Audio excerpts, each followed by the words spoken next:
कबूतर और करवा। प्राचीन भारत में कई बार लोग पक्षियों के आवागम के लिए घर के आसपास दानों से भरकर टोकरियां लटका रखते थे। राजा के कोषाध्यक्ष के रसोइयों ने भी ऐसा कर रखा था।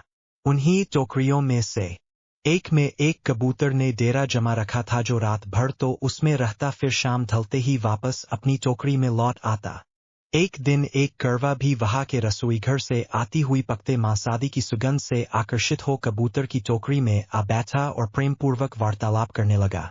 करवे की चिकनी चुपड़ी बातों में आकर कबूतर ने उसे आतिथ्य प्रदान किया, किंतु यह चेतावनी भी दी कि रसोई घर से उन्हें कुछ भी नहीं चुराना चाहिए।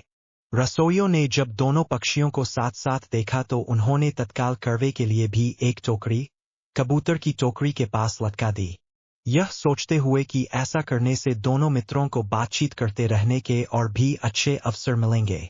दूसरे दिन कबूतर जब तड़के ही उड़कर दूर निकल गया तो करवा अपने वासस्थान पर दुबका पड़ा रहा। उस दिन रसोइयों ने मछली पकाना आरंभ किया। पकती मछली की सुगंध से करवे के मुख में पानी भर भर आता। समय समय पर वह टोकरी के बाहर सिर निकालता और मांस चुराने का मौका तलाशता। एक बार उसने जब देखा कि रसोई घर के रसोइये थोड़ी देर के लिए धूम्रपान के लिए बाहर निकले हुए थे, तब वह उड़ता हुआ नीचे आया और पकते मांस के एक बड़े से टुकड़े पर चोंच मार दी, जिससे हाड़ी के ऊपर रखा कलछुल नीचे गिर गया।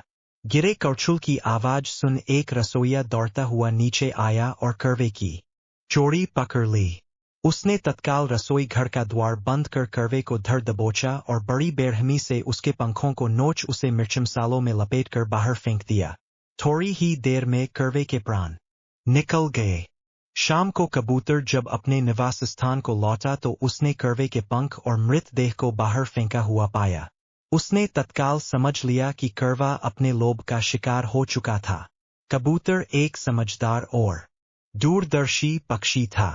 वह तत्काल उस स्थान को छोड़ दूसरे स्थान को प्रस्थान कर गया, क्योंकि हर कोई अपने साथियों की मूर्खता के दंड का भागी हो सकता है।